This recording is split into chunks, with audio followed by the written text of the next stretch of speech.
வணக்கம். நான் உங்கள் அன்பான சயின்டிஃபிக் வேதிக் அஸ்ட்ராலஜர் அஸ்ட்ரோலஜி பேசுகிறேன். நல்லது நினைப்போம், நல்லதே நடக்கும். இந்த வீடியோவில் நம்ம என்ன பார்க்க போறோம்னா, ஆகஸ்ட் 2026 கடகராசிக்காரர்களுக்கு எத்தகைய ஒரு பலாபலன்கள் நிறைந்த ஒரு மாதமாக வரப்போகுதுங்கிறது நாம சயின்டிஃபிக் வேதிக் அஸ்ட்ராலஜி முறையில் எதையும் மிகைப்படுத்தாமல் உள்ளது உள்ளவாறு நம்ம பார்க்க போறோம். இப்போ என்னன்னா, இந்த அருள்வாக்கு சொல்ற மாரியோ, இந்த பரிகாரங்கள் அது மாரி மூட நம்பிக்கைக்குள்ள போகாமல், ஒரு ஒரு கிரகமும் ராசிக்கு இது மாரி இடத்துல இருக்கும் பொழுது, எது மாரி ஒரு தாக்கத்தை குடுக்க போகுதுங்கிறத இந்திய வேத ஜோதிட அடிப்படையிலான அறிவியல் சார்ந்த முறையில நாம பார்க்க போறோம்.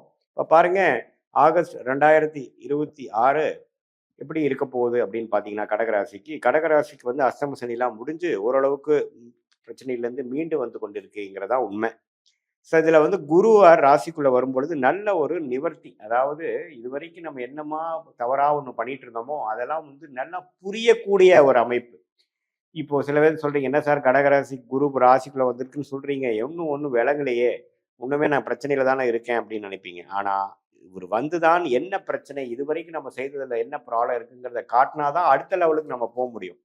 ஸோ அது மாரி ஒரு நல்ல விஷயத்தை குடுக்கக்கூடிய ஒரு திருஷ்டியை உச்ச குரு வந்து ராசிக்குள்ள குடுத்து 7, 9, 5ங்கிற அருமையான பாவத்தை பார்க்கும் பொழுது, இனிமேலு நாம நம்மளுடைய வாழ்க்கை பயணம், நம்ம செய்யக்கூடிய தொழில் அமைப்புகள், வேலை அமைப்புகளை திருத்திக் கொண்டு, கொஞ்சம் மாற்றி அமைத்துக் கொண்டு, நல்ல விதமாக போய் அடுத்து வரக்கூடிய வாழ்க்கைக்கு வேணுங்கிற ஒரு அஸ்திவாரத்தை, ஃபவுண்டேஷனை செய்யக்கூடிய அமைப்பாக நாம எடுத்துக்கொள்ளலாம்.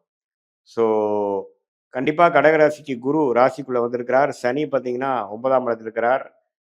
8ஆம் இடத்தில் ராகுவும் 2ஆம் இடத்தில் கேது இருக்கிறார். ஆனா இந்த ஆகஸ்ட் மாசம் என்ன நடக்குதுன்னா, உங்களுடைய ராஜயோகாதிபதி செவ்வாய் 12ஆம் இடத்திலும், ராசிக்குள்ளேயே பார்த்தீங்கன்னா புதனும் சூரியனும் வராங்க. ஸோ 2ஆம் இடத்த அதிபதி புதன், சூரியன் பார்த்தீங்கன்னா ராசிக்குள்ள வருவது, புதன் ராசிக்குள்ள வருவது நம்ம ஒரு நல்ல அமைப்பு. குருவோட சேருகிறார்கள். ஸோ எப்போ ஒரு குருவோட புதன் சூரியன் சேருகிறார்கள், அதே மாதிரி சுக்கிரன் 3ஆம் இடத்துக்கு வழங்கும் பொழுது நல்ல ஒரு அமைப்பு தான். அதாவது புத்தி கூர்மை உண்டு சில விஷயங்கள் செய்கிறது. இது வரைக்கும் நம்ம என்ன மாதிரி தப்பு பண்ணோங்கிறத தெரிஞ்சு இப்போ டோட்டலாக ஆல்டர் பண்ணுறது. படிக்கிற மாணவர்களுக்கெல்லாம் பார்த்தீங்கன்னா நல்ல உத்வேகமான ஒரு கான்சென்ட்ரேஷன், படிப்பு முயற்சி, அது மூலமாக நல்ல ஒரு பலன்கள். அதே மாதிரி இந்த ஐடி சாஃப்ட்வேர் அக்கௌண்டிங் லைனில் இருக்கிறவங்க, டெக்னிக்கல் லைனில் இருக்கிறவங்க, எலக்ட்ரானிக்ஸ் லைனில் இருக்கிறவங்க, ஆர்டிஃபிஷியல் லைனில் இருக்கிறவங்களுக்குலாம் நல்ல ஒரு தேர்ச்சி, நல்ல ஒரு புரிதல், நல்ல ஒரு வாய்ப்பு தேடி வரக்கூடிய அமைப்புகள் வேணுங்கிற ஃபவுண்டேஷனை கொடுக்கக்கூடிய ஒரு மாதமாகவும் கொஞ்சம் வருதுங்க.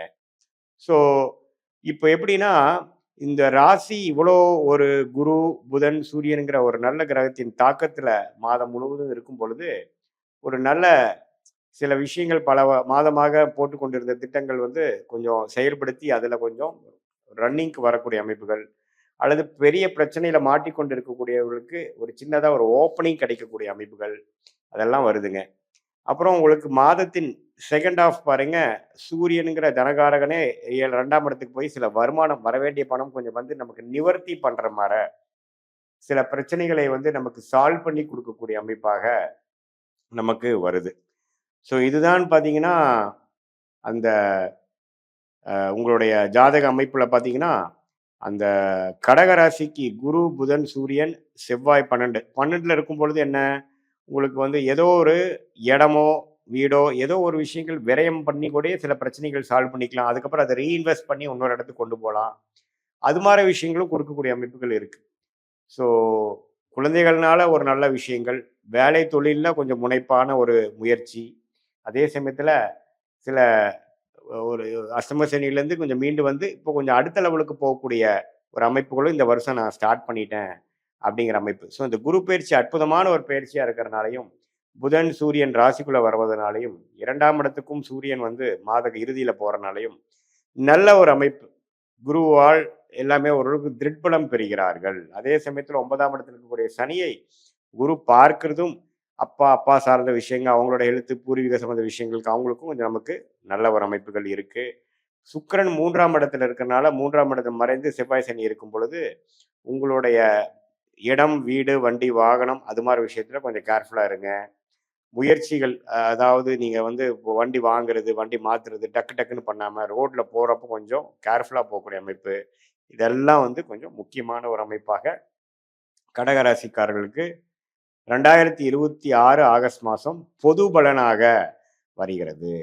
இது பார்த்தீங்கன்னா, மேலோட்டமா பார்க்கும் பொழுது ஓரளவுக்கு நல்ல அமைப்புகள் இருந்தாலும், இப்போ கொஞ்சம் அப்படியே நீங்க செய்யற விஷயத்துக்கு உடனே பலன் கிடைக்கலினாலும், செப்டம்பர், அக்டோபர், நவம்பர்ல நீங்க ஆகஸ்ட் மாசம் இது மாரி சில விஷயங்கள் டெசிஷன் எடுத்து நீங்க பண்ணீங்களோ, யார கான்டாக்ட் பண்ணி பண்ணீங்களோ, அல்லது மாணவர்கள் வந்து எது மாரி லைன்ல நீங்க போய் ஜெயிக்கலான்னு முடிவு பண்ணீங்களோ, அல்லது வியாபாரிகளா இருக்கட்டும், சீனியர் சிட்டிசனா இருக்கட்டும், என்ன சிந்தனை வந்ததோ, அது பிற்காலத்துல ஒரு நல்ல பலன்களை குடுக்கக்கூடிய ஒரு அமைப்பாக கடகராசிக்காரர்களுக்கு இருக்கு. இது பொதுவான பலனே தவிர, உங்களுடைய பிறந்த தேதி, பிறந்த நேரம், பிறந்த உரை வைத்து திருக்கணித பஞ்சாங்கத்தில ஜாதகத்தை பொறுத்து நம்மளுடைய கன்சல்டேஷன்ல நீங்க பார்க்கும் பொழுது, உங்களுக்கு எது மார தசாபுக்திகள் போய் கொண்டிருக்கிறது, எது மார அமைப்பு உங்க ஜாதகத்துல இருக்கு, சயின்டிஃபிக்கா எப்படி தெரியுது, டிகிரி அடிப்படையில பார்க்கும் பொழுது கர்மா எப்படி வேலை செய்யுது, பாஸ்ட்ல எப்படி வந்தீங்க, இப்ப பிரசன்ட் எப்படி இருக்கு, ஃபியூச்சர் எப்படி போக போகுது, நீங்க எது மாரி முடிவுகள் எடுக்கலாம்? ஏன் இந்த மாரி ஒரு சூழ்நிலை நமக்கு வந்தது? இதுலேருந்து எப்படி நம்ம தப்பிக்கலாம்?